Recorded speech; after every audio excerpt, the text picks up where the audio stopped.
Sabrina Little, welcome to the Singletrack podcast. Thanks so much for having me. One of the things that we talk a fair bit about on this pod is the merging of unique, separate disciplines, or what we do for work alongside running. And I feel like you're a great example of this with your IRunfar column. You are doing that with philosophy and our sport. Can you talk about what interested you in merging those two worlds? Yeah, so the kind of philosophy that I do, I'm a virtue ethicist. And so I talk about how to put on good making features of a human life.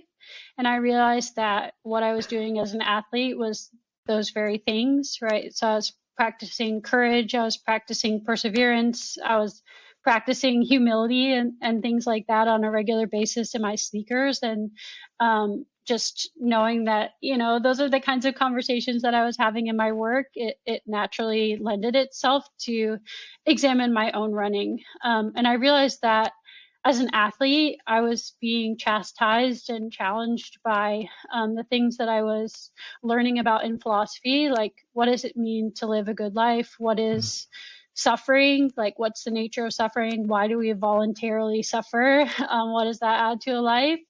And so that was enriching my running life. And so I just started having conversations with other people and realizing that, other people had the same kinds of concerns and questions. And so it kind of grew from there. And I've been really thankful for the opportunity that IRunfar has given me to just think out loud. Super cool. You said a lot of interesting stuff there. One bit was around how much you've learned through our sport about what it means to suffer, what it means to live the good life. Can you identify a few examples for the audience? Yeah, it's funny. I think that we're revisiting some of these things. I don't know if you've noticed, but in the past couple of weeks, I've seen a lot more athletes kind of self-examining online and saying things like, I realize that I've been pushing too hard, or I need to incorporate more rest, or Yes.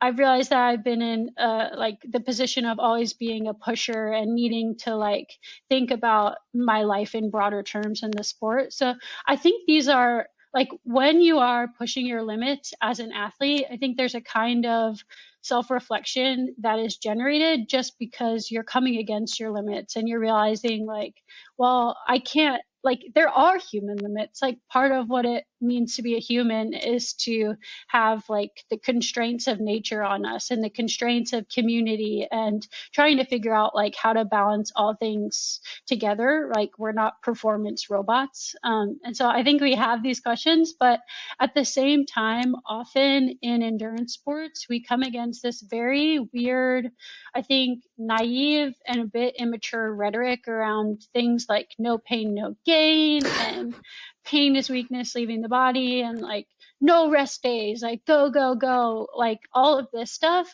that's decidedly not human, and it's not productive for athletics, and it's not productive for a rich life, or even just having an athletic life that continues beyond a couple of years. You just can't pound your body into pulverize it. I don't know what the good of that is. So yeah, I mean, I feel like there are always conversations that are being had about where suffering fits in and when is it edifying.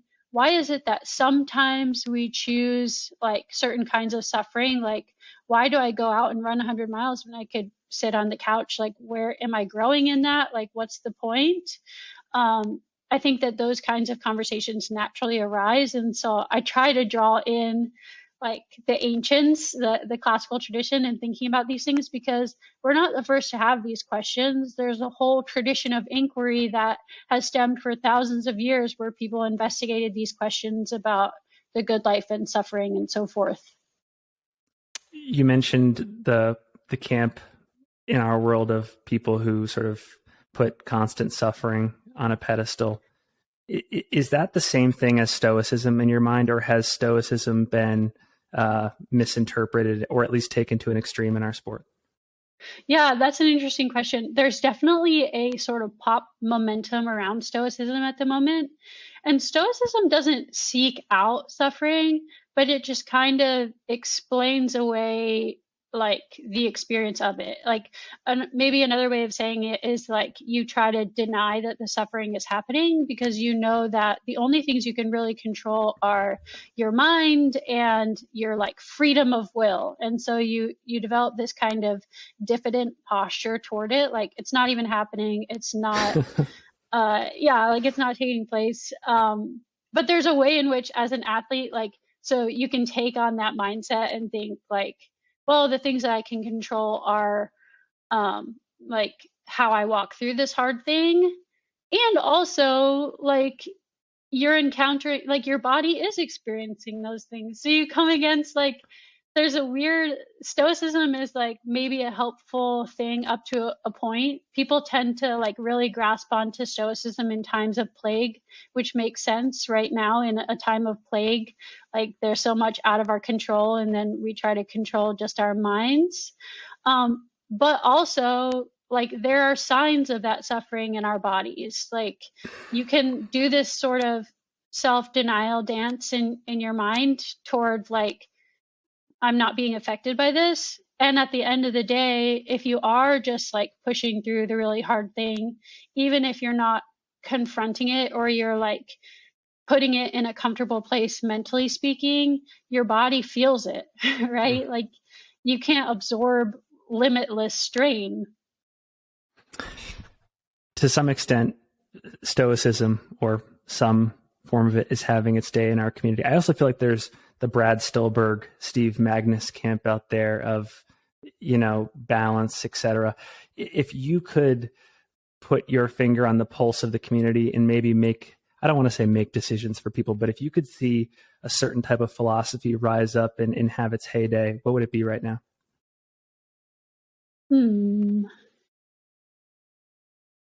Yeah, I mean, I certainly hear people talk about, like, if they're going to cite philosophy, they're probably saying something about Stoicism. But I think, I don't know, like, I do think, well, one thing that often arises in the athletic community is this sort of like treating a kind of like platonic idea, like of idealism of like your body is the lesser thing, and so you just discipline it into submission, and then like, I don't know, as though you yourself are like separable from your embodiment in that way. So I see that sometimes. I also sometimes see, I'm an Aristotelian Okay. philosophically, so I think of the emotions as like something they're supposed to be directed at their proper object, and they have their place. It's like anger has its place, but it's supposed to be directed at the right things in the right times in the right ways. And I do see a natural, like, part of training yourself as a distance runner is training your emotions so that you're responding well. Like if you come through aid stations and you're tantruming and you can't control your emotions and they're just like running the show, like then like emotional growth is like part of the process of becoming a reliable runner. And so I do see, like, in practice we're probably a little bit Aristotelian in that way. But I don't think there's like one unified thing. But yeah, like if I ever see a philosophical quote online, it's usually the Stoics. Yeah, right on.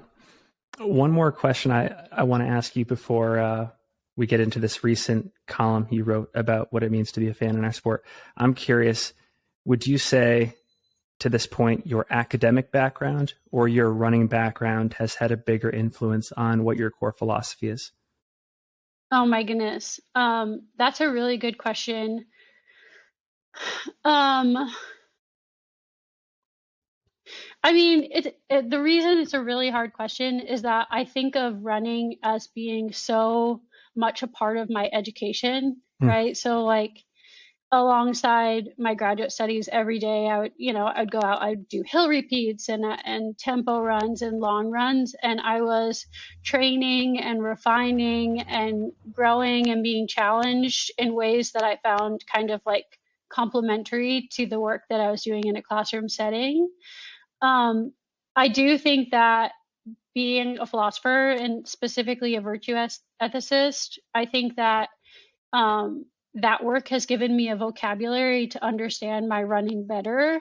Like it gives me words to understand my defects and things. Yeah. So I don't want to say that one is primary. I think like both are inescapably me, and both enrich the other. An example is, do you want an example? Oh, please. Yeah. Okay, so for the longest time when I started ultra running, I thought that I just wasn't very good at long runs, physically speaking. And so I always thought like, well, I just need to do more work. I need to invest more time in this, more time on feet. And so I would just have that sense like, I'm not very good at this. But then when I was studying in virtue ethics, I learned of this vice, and it's called acedia. And acedia, like another common word for it is sloth. And when we think of sloth in our culture, we think of like the slow animal, like the metabolically arrested animal that just kind of lays there and is super lazy and doesn't rise to challenges. But there's actually a second manifestation of sloth, which is this sort of internal busyness, this kind of frenetic energy where you can't stay in place. You just want to flit off and do literally anything else. And that's what I was experiencing on runs. And my fitness was fine, but I just had a really hard time doing that work of internally staying.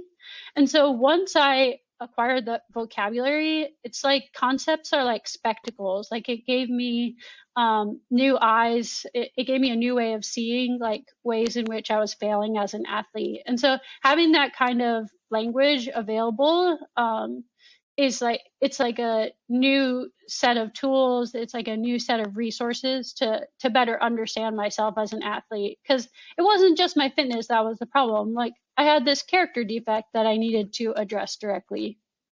I love that answer, and I can totally echo your sentiment around gaining the vocabulary for a particular area of life. My example is much less exciting and meaningful than yours, but I have a friend who does shoe reviews, and I'm helping him out with those. I knew nothing about shoes heading into it, and now I understand terms like midsole and heel cup and upper toe box, all that kind of stuff. And I just feel like I have this whole other added component to my trail running arsenal, and it's awesome in my small little world.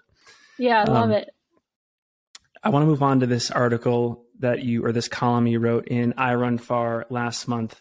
And I will say, like, as I'm scrolling social media, I'm always trying to look for something fresh, an idea I've never considered. This, like all the bells and whistles were going off when I saw this. You wrote about what good conduct might look like for fans of trail and ultra running, and we'll certainly talk in depth about various parts of it for folks that have not read it yet.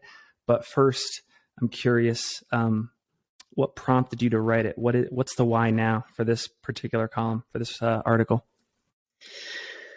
Yeah. So it's a couple things. One, I have like an ongoing list of topics that I return to that I intend to write about. And so it's something that I've been stewing about for a while, but just kind of in light of the beginning of the year, there are lots of sponsorship changes going on and different, like just talking to my friends about like incentive structures built into contracts and things and what they're being rewarded for. It's really interesting. Like I just started to think about the ways in which my own character had been shaped and my habits of attention had been shaped as an athlete because of the terms of my contract, right? Because what is reinforced in your contract is what you learn to pay attention to. And so if you're being reinforced in terms of things like posting a lot on social media, like specifically pictures and things like that, or just performances, you tend to think of yourself as a person as having value only with respect to those things. And so I was reflecting back on my previous contract language and seeing the ways in which it had shaped me. But then I just kind of like in considering that, I mean, how many people are impacted by the terms of their contracts? I was thinking more broadly about, well, what is the impact of these contracts on other people? What are we being made to value in the culture of sport? do some of the terms of our contracts and the way in which we present ourselves as athletes undermine some of the goods of the community? Because I think there are a lot of really great things that come from the sport. And I was thinking about, well, what is a fan? Like, what are the good things that come from being a fan? Like, I think there are a lot of really great like ways in which we're formed as people, like being exposed to the excellences of others. But also, I think, again, certain things are being reinforced in our communities. Part of that is through contracts, but part of that is through the modes in which we encounter the athletes and so forth. So that's where it came about. I was just typing there, scribbling down some notes. You said so many interesting things. First, I want to ask you, in your own, I know it's personal to you, but when you became an athlete and you started looking at contracts and stuff, what did you find yourself really paying attention to more than you thought you would? Yeah, I think that as athletes today, so I've been in the sport for a while, and the early contracts were just in terms of performance. And as like I've been in the community, there's more explicit language about posting online and things like that.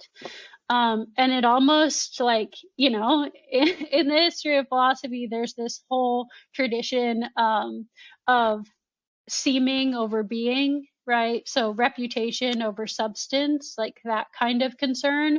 Like, does it matter if you have a good character, or does it matter that people think good things about you? Like that kind of thing. And anytime I post on social media, like that kind of, it's a kind of practice that turns your attention toward what other people think about you. And if you're not on guard about it or really careful about it, you start to think of yourself like it doesn't matter what you're doing, like your private thoughts, your feelings, except insofar as you're communicating some sort of image of yourself that appeals to whatever marketing person or like masses of people who happen to be in the online setting. So I've always been a little bit uneasy about social media. I'm on there, but I don't feel like extremely comfortable in it because I'm just like always thinking about like the way in which my attention is turning and whether like the person that I'm portraying is who I am, and should I always be, I don't know, should I have to position myself for an audience? Like, yeah, just those kinds of questions. I certainly don't know the answer here, but I want to play devil's advocate for a second. You mentioned reputation over substance. I love that frame. Is there any net positive? Is there any scenario where that is a positive, where as an athlete you totally turn yourself over to the crowd and you're relying on your perception with them? Or is it fair to say that that's always a bad thing, a negative thing, and you need to retain some semblance of identity in this whole process? Yeah, that's a really good and interesting question. There's a sense in which being answerable to people offers a kind of accountability that if without eyes on you, then you're not thinking about, right? And so say you're someone who says, yeah, rest is really important, but everyone on Strava sees every day that you're like pounding yourself into the ground. Well, there's a sense in which like being like having people see you like holds you to your own standards, right? So it maybe there's less room for hypocrisy there. But I also think like in general, answering to the masses, like you fall into things like the ad populum fallacy or bandwagon or things like that. Like in general, answering to the masses is not a means of maintaining your integrity as a person. Like having a few people who really know you, who share your values, like being answerable to a small number of people is always like preferable. Like, so there are a few people I really care about what my husband, what my in-laws, what my family, like my brother in particular, my best friends think. Maybe I should care less about what thousands of strangers online say about me because, they don't know me in that way. I do think like, I don't want to be like social media, like throw it all away. Let's start like whatever. Like, I think there are good things that come from social media. Like, I think Right. we're exposed to exemplars, people who are exceptional in certain ways, and people who are looking at those platforms are exposed to like that way of being excellent. And you can even, like, I don't know, so you see an excellent athlete, and if they bring you along the journey, you have access not only to the fact that they're excellent, but their process in becoming so. And I think that's really valuable and important. I just worry about, I don't want to make decisions in my life on the basis of thousands of strangers that I don't know. Like, I want to have a core group of people who will my good and I will theirs. And I want to be answerable to those people. Do you think, last question on this front, do you think it is accidental or intentional that as athletes we're being made to value sort of the far extreme of reputation right now? Accidental, no. I mean, if you look at the ancients, like the way that athletes were always depicted was that their orientation was to fame. And there was this word that was employed, kleos, and kleos means glory, but it's about what others say about you. And so as long as people are saying things about you, then you have this kind of weight to you. You have this kind of glory, and there's like immortality in it insofar as someone is speaking of you. And so athletes were described in these terms like way back when. So I don't think it's accidental. I think like the professional athlete is a kind of performer. And so like it really does, like whether or not, like how they're performing, it's ordered to spectator, the spectator.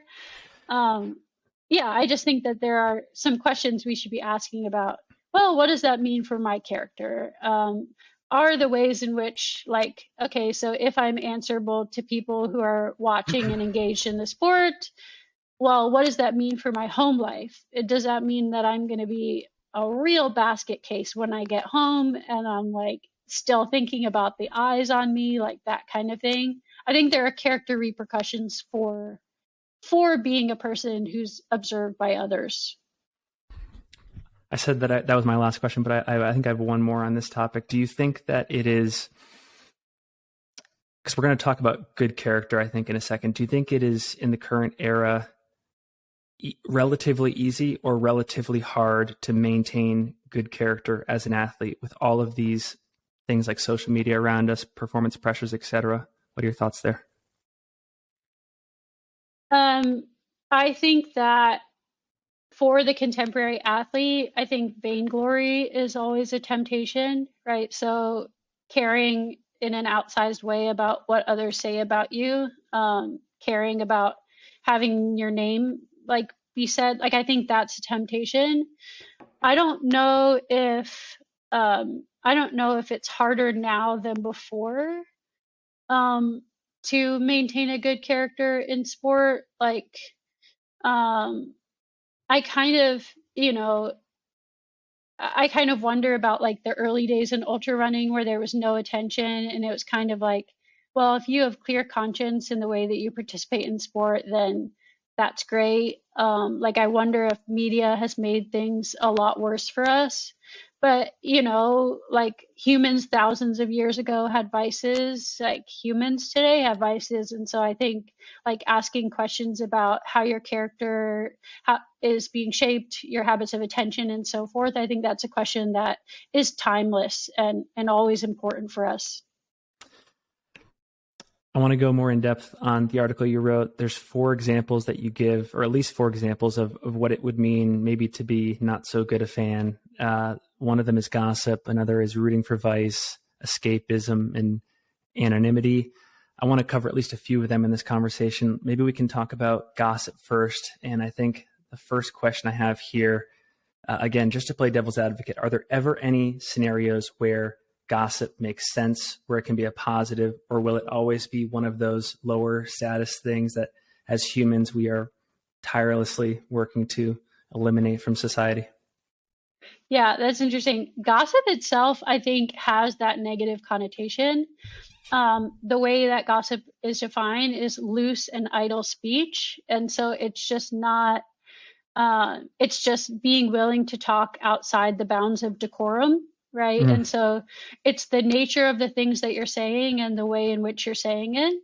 So what I don't want people to walk away thinking is that we shouldn't care about athletes, we shouldn't invest in them or like be excited about them or care about, things that are off the field or off the trail or something like that. Like I think that is part of being human. You get invested in other people's stories, but there's a way in which you can do it that is a bit untoward, and that's like having no limits on the kind of access you demand, or just using it as a kind of power over others or to make people feel small.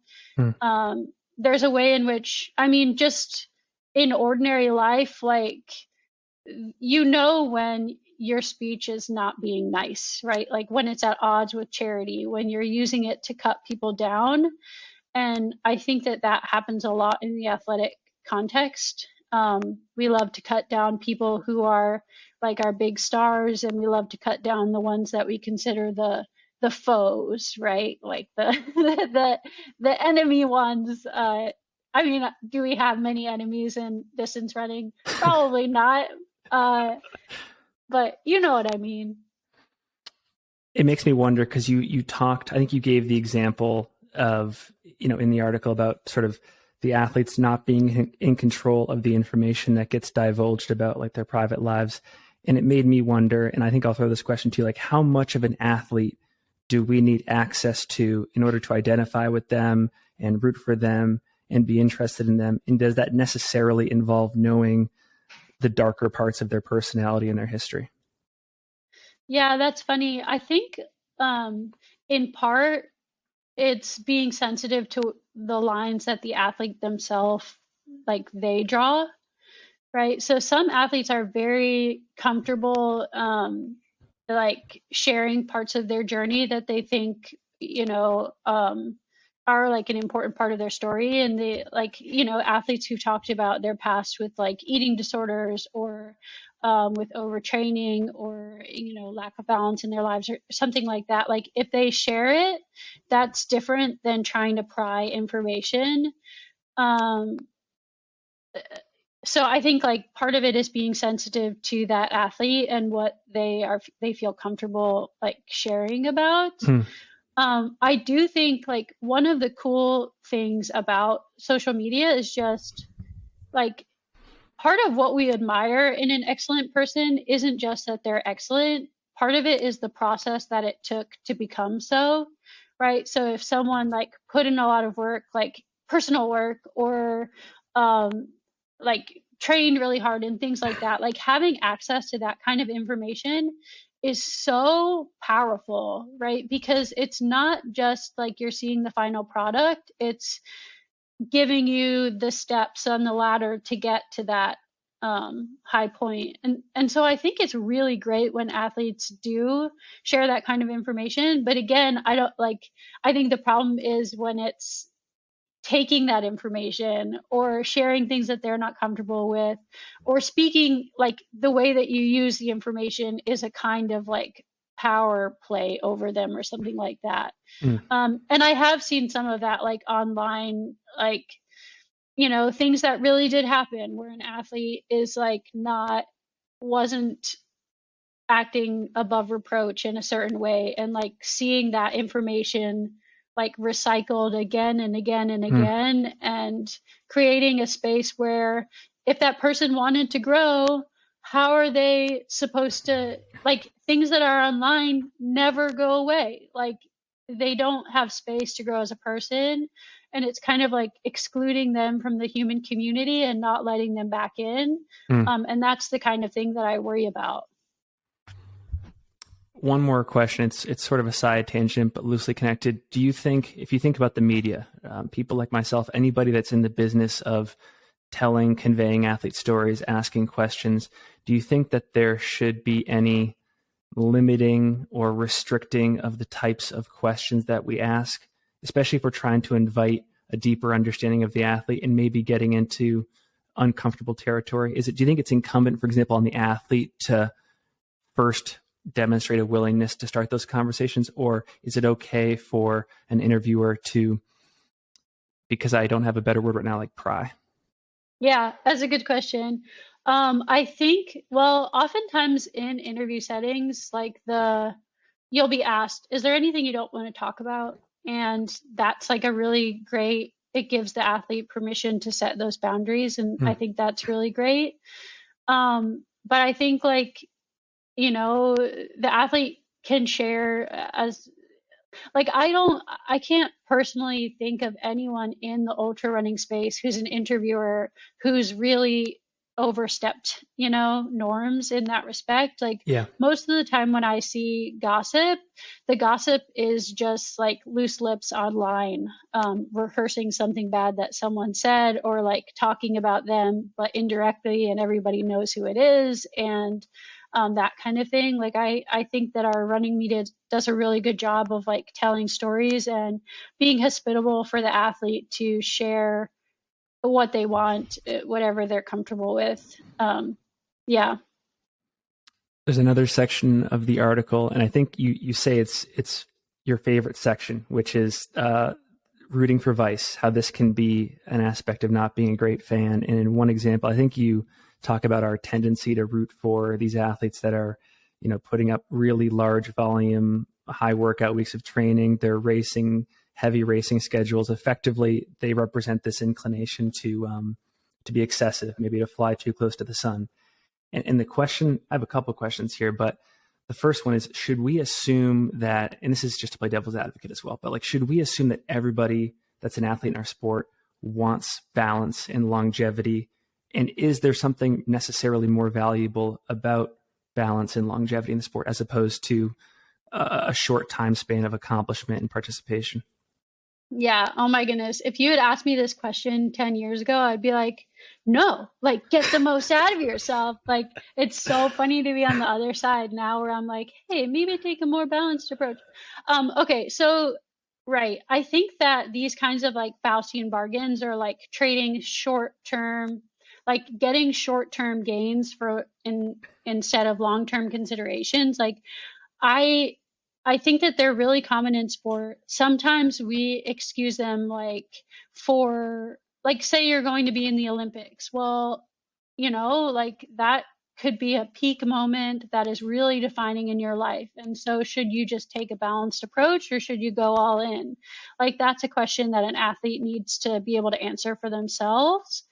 I just think that the kind of trade-offs that are being made should be explicit, because I think a lot of times athletes enter the sport and they don't realize the kinds of bargains that they're making. So just before coming on this call, I was actually in a faculty meeting and I was sitting next to this older woman and she was telling me like, I wish someone had told me that if I was like such a serious dancer that I was going to destroy my knees. And now sometimes I have to sit down while I'm lecturing. And that's what she was saying. And I was thinking, oh my gosh, yeah, it's like a kind of trade-off. And if you don't know that you're making that kind of trade-off, you don't know like the goods on the other side that are being compromised, I think that is really dangerous for an athlete. So I think it should be explicitly addressed. But second of all, I don't think that the athlete is always well positioned to choose well for themselves. Like, I mean, because again, like 10 years ago, I would have been like, yeah, like I'm willing to do whatever it takes, like to be my best, not whatever it takes. Like I'm not going to do performance enhancing drugs or like things like that, but I would have pushed harder than I knew I could absorb the training for. I just think it's important, to have people, like for the athlete to have people in their lives speaking over them who are not within the sport, because you can be kind of myopic and focus on just the goods of the sport and forget that there are goods outside of it. So yeah, I want those conversations to be explicit. I want athletes to ask people from outside of the sport, like, like have people speaking into their lives who are not just runners who can see that some of these things are dead ends. But then in terms of like, okay, so you enter the sport and you're a young person and you have all the time to train in the world.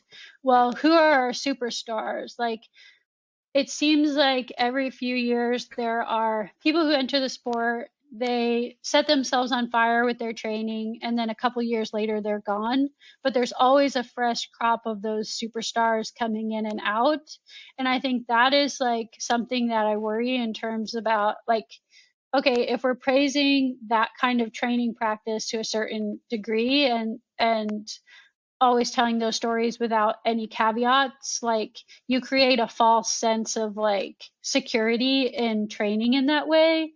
And then a couple years later they're gone, but then there are new ones coming in. And so I don't really know what the solution is, because I don't think like this the answer is don't tell their stories. I just wish there were more there's more caution tape around like that kind of outsized training energy, and the kinds of compromises that might be made in terms of health or in terms of like other constraints in your life. Like, are you overstepping your friendships? Are you compromising family time and things like that, so that those things are taken seriously too? Do you think, and this is probably just a guess, but do you think that if we interviewed these fleeting professionals that might have a 2 or 3 year lifespan in the sport, do you think if we interviewed them and asked them whether they think that their current situation is sustainable, do you think that they would acknowledge that they're taking massive risks? Or do you think that they would say, I think that what I'm doing right now is going to be sustainable for the next 5, 10, 15 years? Yeah, that's a really good question. I wonder. And I do remember actually reading, so Jim Walmsley early in those days, he said like, well, you know, whatever happens, happens. Like he was putting in big miles, and it was like, I want to like do all these great things and then I'll be gone. But then as like his time in the sport, he started saying things about like doing things more sustainably and like taking off seasons and things. So I think that perspective can sometimes shift. Like maybe it doesn't seem valuable at the time, but then later on you gain a kind of perspective in it. But I do wonder, like, if people think what they're doing is sustainable early on. I mean, maybe for some of them it is. And that's like kind of the appeal, right? You don't know if you're the exception. You're the one whose body will hold out if you, you know, week in and week out of doing, you know, 130, 140 miles. Like maybe you are the one who's going to be able to keep moving forward doing that.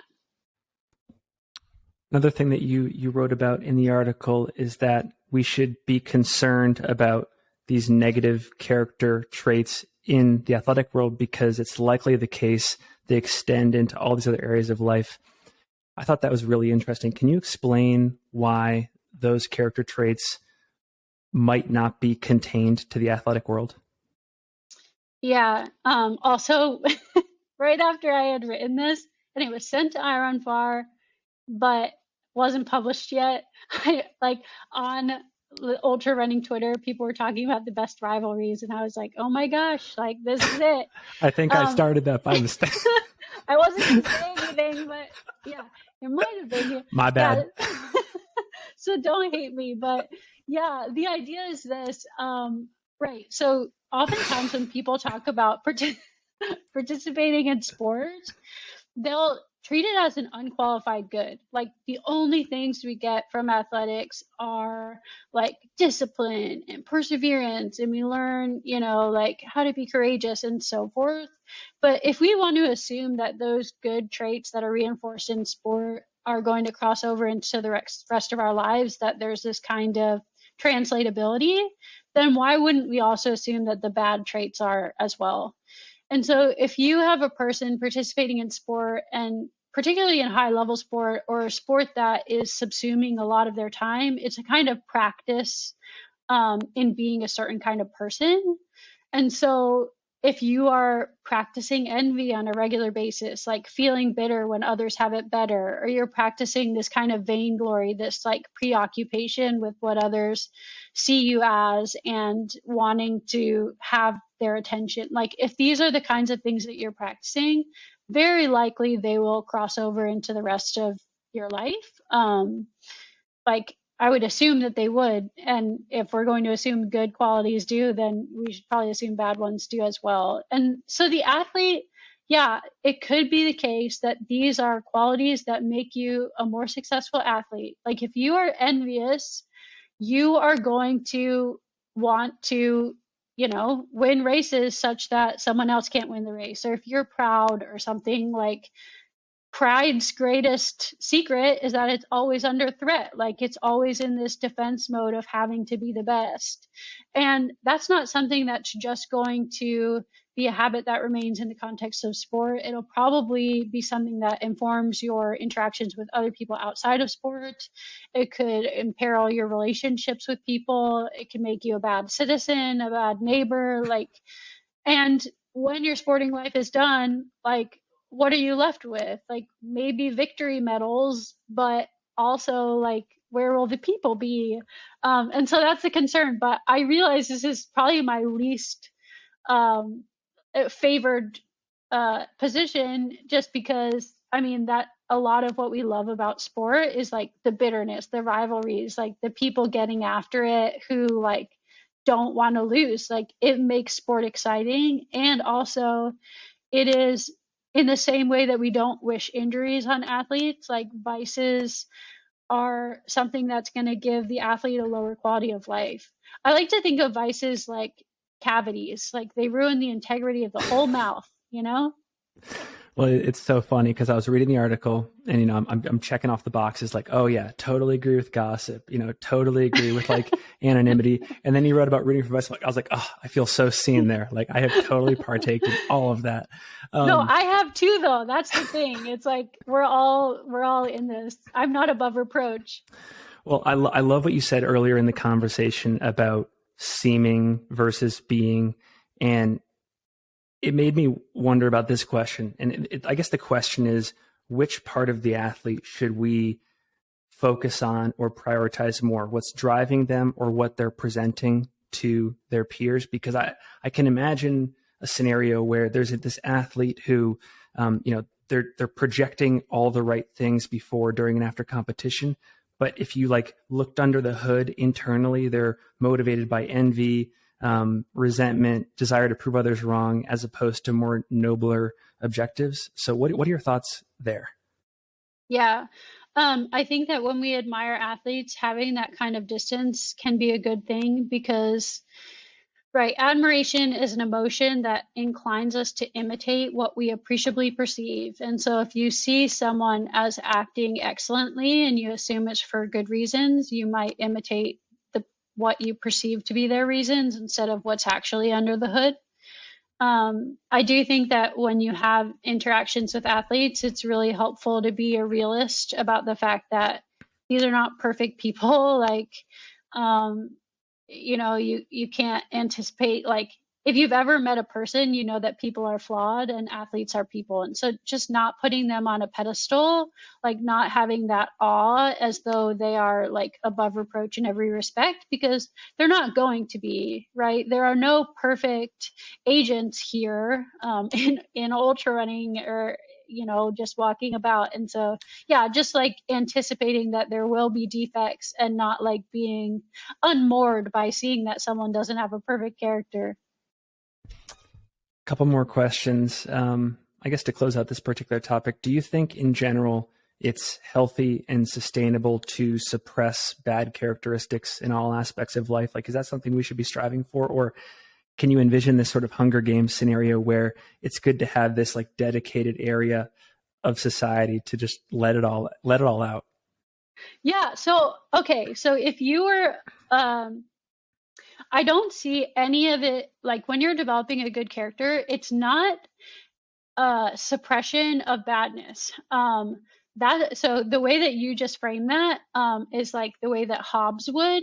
Thomas Hobbes had this picture of humanity where you have this like savage core, and then morality is like a thin veneer. It's like a social overlay. And like if you peel back the goodness, then you're left with like this horrible, like savage creature, right? And that's how like a lot of us think about character. Like, I don't know, I've been talking to my friends about this because like all the television shows that we watch, it seems like they're all Hobbes people. Like we have this idea that morality is just a coding, but it's not who we really are. The way that Aristotle describes virtue is that so your emotions, you just want to direct them to the right objects. So think about this. Like, it's not like when you're in collective society, you are suppressing your anger. Anger is an emotion that is supposed to arise in situations of injustice, right? And so you want your anger, like it would be altogether wrong if you didn't experience anger when there was an injustice, but you want to experience it in the right ways at the right times and toward the right objects. And the same thing with like sadness. If you lose a loved one and you're not sad, you just suppress it. Well, that's altogether the wrong response, right? It's like a kind of obscuring of your vision. Like you want to see the world as it really is. And so when I talk about like transforming your character, it's not like I don't want to talk about it as like this kind of thin veneer or like putting on a front. It's this kind of emotional re-education or ordering your emotions toward their proper objects so that you can feel the right things at the right times in the right ways. And in that is what virtue is, that kind of like fitting your emotions to what is actually around you, to have like moments where you go Hunger Games would be to like have like, it would be to see the world in a worse way. Does that make sense? Or like to see it less clearly? Of course. Yeah. And I like the Hobbes reference too. For the record, I am a net positive. I'm an optimist about the human condition, but I do revert to Hobbes from time to time.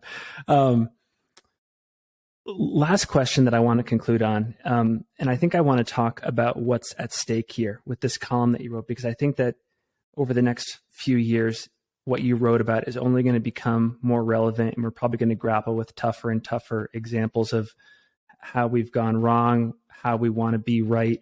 So in your opinion, how do these four, poor characteristics, how do they ultimately negatively restructure the sport if we don't address them and codify what's right and practice good behavior?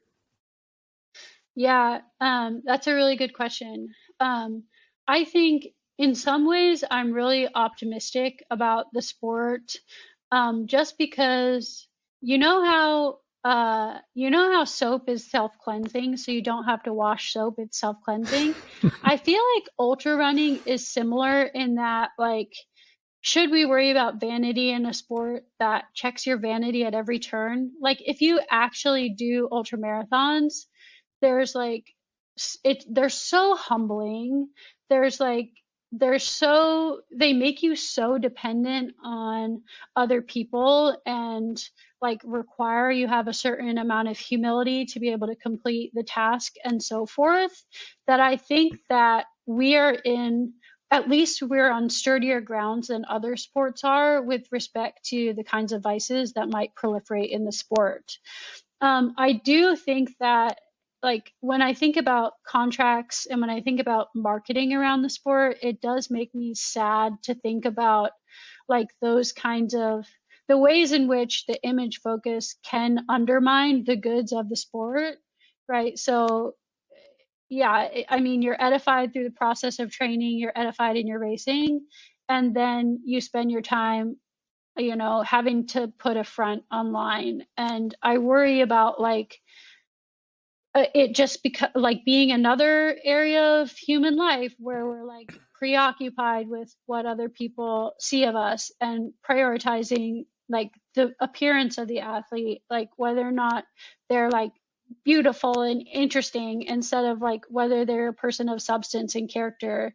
So I think we just need to like find ways to reinforce the heart of the sport, the goods that we really see as wanting to represent us. Like, and if that's good character, if that's people who persevere excellently and do so in a way that's above reproach, then like it needs to be reflected in our contracts.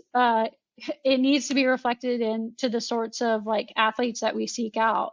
And as fans, we have agency in like the kinds of athletes we draw attention to, the ways in which we lift people up. And so it shouldn't just be like, you know, the best looking, you know, person who's like overshooting mileage. Like we could, you know, like tell the stories of the people who have been really resilient or have come back from really hard things or had the opportunity to, you know, do something great or invest in a community. Like telling those stories, I think would be a really valuable way to be a fan.